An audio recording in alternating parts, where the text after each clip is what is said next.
This episode of the Cloud Accounting Podcast is sponsored by Elephant. As a listener of this show, I'm pretty sure you've already embraced technology and practice efficiencies, but sometimes it's hard to find training in those areas. Some of you look to your state societies to get CPE credit, but those tend to be tax or audit focused and, quite frankly, from what I've heard, pretty boring. Thankfully, our friends at Elephant have created education for tech-savvy accountants and bookkeepers like yourself. They offer training on platforms like Xero, QuickBooks, and Zapier, webinars on topics like cryptocurrency and firm marketing, have all-star instructors who not only understand technology, but are using it to run their own practices. And just for you, Elephant has a special offer for Cloud Accounting Podcast listeners. Visit elephanttraining.com/CAP. That's ELEFANT training.com/CAP to receive 50% off your first webinar. Again, that's elephanttraining.com/CAP for 50% off your first webinar. Elephant, building better practices one bite at a time.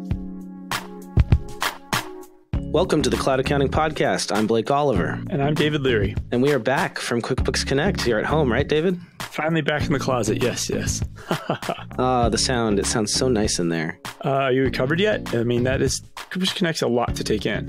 My voice is still recovering, but I got a lot of sleep the last couple of days. I'm excited to hear about day 3. Unfortunately, I had to leave at the end of day 2. I didn't get to stay for the half day that finishes the conference. Was there anything interesting?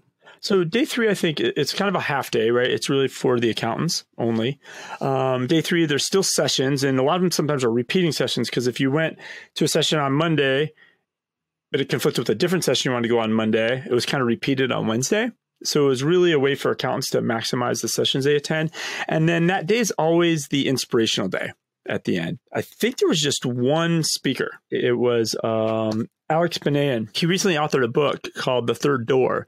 And the gist of it is, let's say you go to a nightclub and there's people standing, in the main line, and that's a door. And then you got a VIP door for the movie stars. That's a door. But his argument is there's a third door. Is it you sneak through the kitchen, you bang on a door, then sneak in, you go through a window, you hop through the bathroom. There's always a third way in. And it's a way to apply that to life. And so he kind of discovered a lot of people's success. He's interviewed Bill Gates, Quincy Jones. He has just tons and tons of interviews to write this book. And he really discovered that all of them had this third door they used to really cross that line to the next level. They all discovered ways to do it. So he had a really good speech. He was walking around. He was in the crowd, very engaging, very motivational. And then he brought Brad Smith on to interview. CEO of Intuit.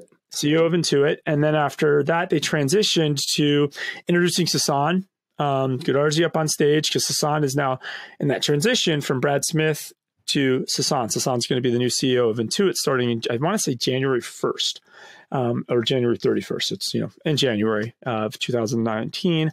And, they embraced, they gave hugs, and it was really a symbolic passing of the torch from one to the other publicly. And then that kind of wrapped up QuickBooks Connect. And maybe it should be noted as well, if you go to QuickBooks Connect's website, for those of you that maybe missed anything, all the keynotes, it looks like, are recorded and on the front page, it looks like. Oh, great. So you didn't even have to go. And they have some recaps there as well. So you can actually see the official Intuit media of the recaps, which will be different from Blake's and mine. So, David, I got a bunch of stories, stats that we should share with our listeners from the last couple of weeks, because we have been so focused on the conference on QuickBooks Connect. Mind if we should run through those, right? Yeah, let's jump through a couple of stories. All right, cool. The world kept moving while we were at QuickBooks Connect. So this is a survey that was reported in Accounting Today. The article is Accounting Firms Challenged in Adapting to Technology Changes.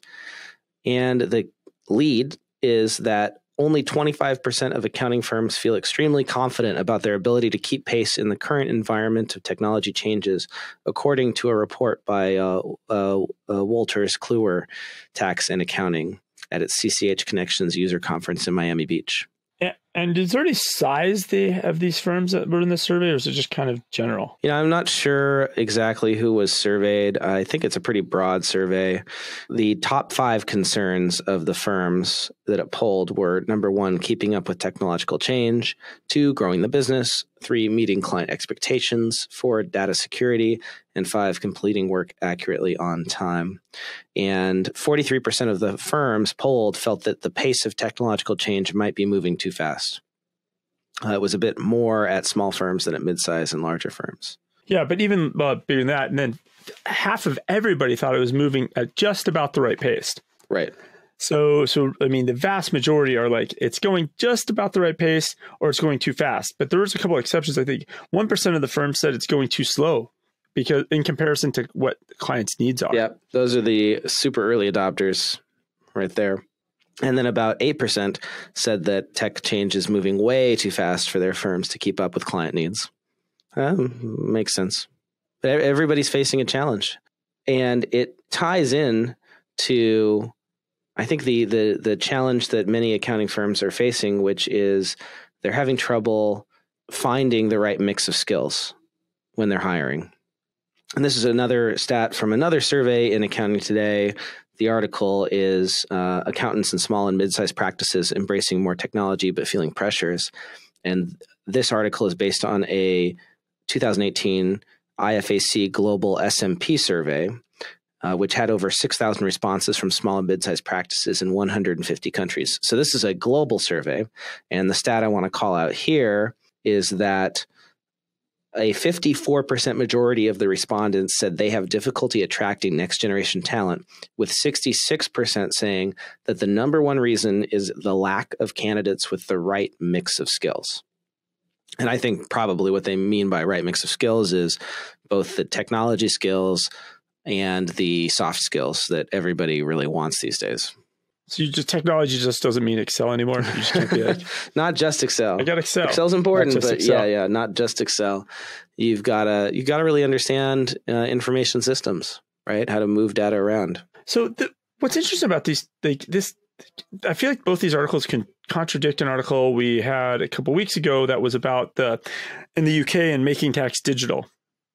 Like so many firms they were so confident they were going to have all their clients ready for making tax digital, which is basically getting rid of all paper and having everything in a technology stack. Yeah. So the numbers don't seem, some of these numbers are not reconciling across here. And I guess we'll find out, right? Because the making tax digital deadlines are coming. Maybe those firms are just pushing that onto the client, right? Saying you got to get on accounting software. Because again, we make some assumptions here where those of us who are in more modern firms have outsourced accounting as a practice area. But a lot of firms don't. They're still really just doing tax and audit and not dealing with that for their clients. So that's my theory. It's just that maybe in the UK, those firms that are confident about it aren't even having to deal with it. Oh, I gotcha. They're just punting. Yeah, they're just punting it over to the clients. My client said they could do it. I guess I'm going to count that as a win. Okay, that makes sense. What else is new? I think we had bigger news, mid-market news, right? Something about Sage, and then Intuit actually made a comment as well about. Oh yeah, so let's talk about this. This article in Silicon Valley Business Journal. This headline caught my attention. Intuit's incoming CEO, quote, "We have a huge opportunity to win the mid-market." Where did this come from, David? I saw it, I think, on Facebook or Twitter. And the reason I even saw it was because I think Brad Clementes, who's in the picture in the article, tweeted it out like, that's me right there on inside this biz journal. So it was almost like the photo almost trumped the headline. But yeah, it looks like, there's an announcement from Intuit recently about how they're going to start going QuickBooks Advanced, right? It's going to have more features, a bigger QuickBooks Online. But there's no real announcements about this. So it's interesting that this quote was out there from Sasan. Yeah. I didn't see anything at QuickBooks Connect this week about QuickBooks going upmarket. I was expecting that if this is a big push, there would be some big announcement about QuickBooks Online Advanced, which has been released. There was a press release about it. There were a few articles about it ahead of the conference, but then maybe there was a breakout session about it, but I didn't see anything on the main stage. Apparently, Sasan Goodarzi gave an interview with the Silicon Valley Business Journal, and he said that they are going to go after the mid-market now. Curious to know how they define mid-market, of course, because definitions are always different. Here's the quote from Sasan. He said, "It's a market that's very overserved and expensive, so some of these companies are overserved by Sage or NetSuite, and we believe we have a huge opportunity to win the mid-market. We already have customers on desktop, and we're just taking that game to the cloud." I think that's a valid argument. I would argue even some people who have QuickBooks Enterprise are oversold, right? Like it kind of happens naturally. Like just if some company has enough money, sometimes they're sold the more expensive product just because they can afford it, but maybe they don't need that. Yeah. And so just as there's people using QuickBooks Enterprise that could have just used QuickBooks Pro back in the day, there's probably people using Intacct or a large mid-market Sage product that they probably could have just used QuickBooks. So I could definitely see how that window's there. But I've never seen Intuit make such a statement like this, or a stake in the ground. And this could go back to Matt Paff's interview and article from 6 months ago that, hey, you mid-market guys, QuickBooks and Xero are coming. Right. And maybe Matt saw the future a little bit on this one. Well, another interesting tidbit from the article. The author reports that Intuit hopes to capture the 200,000 clients who have to move on from the product annually because they outgrow small business. They outgrow small business category, and this is attributed to Alex Chris, Intuit's chief product officer and leader of its small business group. He said, "Mid-market is really exciting for us, and one of the biggest reasons is that many mid-market companies start as a small business, and today they face a challenge. They have to make a choice to move off of us, and the current choice is not only an exponential increase in price, but a massive increase in complexity as well, so they have to learn new tools in the middle of growing." I find that 200,000 number extremely high. I mean, there can't possibly be 200,000 clients, 200,000 QuickBooks desktop or enterprise users moving to... Or just 200,000 QuickBooks users, period, moving to Sage or NetSuite annually. I mean, you would see the numbers of growth in those other companies' financials, right? Yeah, because together, I think the last time I saw numbers from NetSuite and Sage, they don't have more than 60,000 customers between them. So I think that's a mistake in the article. Yeah, and I've always kind of felt like there's... You know what I think he's saying? You know what I think he actually meant? There's about 200,000 desktop enterprise users. Got it. That could go other places if as they make a new cloud decision, which is a vulnerability for Intuit. And that's what we've been talking about, right? Is there are these 100 to 200,000 desktop users that the Intuit needs to move to the cloud if they want to have a single platform strategy. Yeah. So maybe this is less of Intuit winning mid-market. It's really keeping the mid-market we own, or Intuit saying, like, we own this mid-market. We own 200,000 mid-market clients already, and we're going to keep them. And definitely on the lower end of the mid-market for sure. All right. Well, that's interesting. Hey, well, so speaking of mid-market, there was some news about Sage. We've been talking about Sage a lot recently because their CEO got sacked, and they've been searching for a new one. Sage has struggled to find its way in the cloud. They have a lot of different products, not a cohesive strategy. Their initial cloud strategy has kind of fizzled, and they're facing a lot of competition from Xero. So who have they selected for their new CEO? I was thinking they were going to go outside. I think a lot of people were thinking that, come to the US and find somebody who has done really well in SaaS, but they didn't. They elevated their current CFO, Steve Hare, to CEO. So they picked an insider. Yeah, and I'm not familiar with him in any way, shape, or form. And any exposure to this was people's reactions on social media. Yeah. I think people were like, because I think Sage made a claim like, we're going to find somebody who has SaaS in their veins. Yeah, well, that's what the chairman said. He said, we need to find somebody to be CEO who has SaaS in their veins. And so that's what I thought they would do. And people said that they missed the boat on this. They should have... I'm not familiar with his name, but whoever the CEO of Intacct was, bring him in to run all of Sage, just not Intacct. Yeah, I guess Rob Reed. I guess we'll watch this one. But I mean, I feel like nobody was like, oh, what a great move, Sage. Like nobody was tweeting that out. Yeah, it doesn't inspire a lot of confidence in me. We'll see.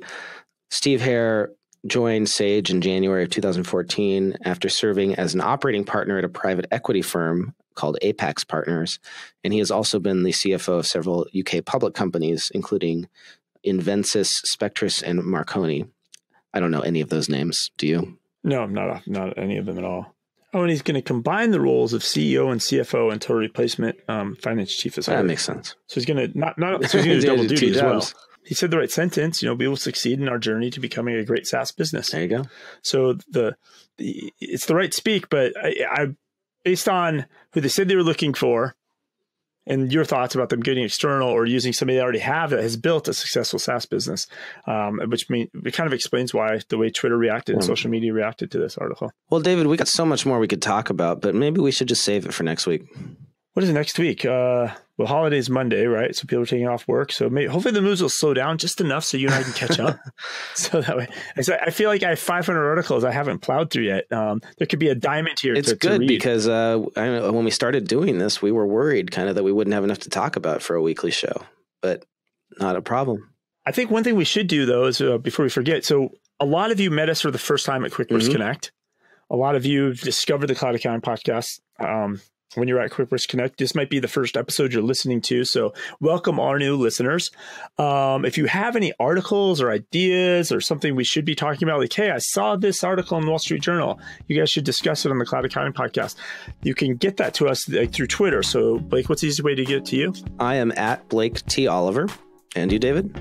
And I'm at David Leary. Tweet at us, connect with us online.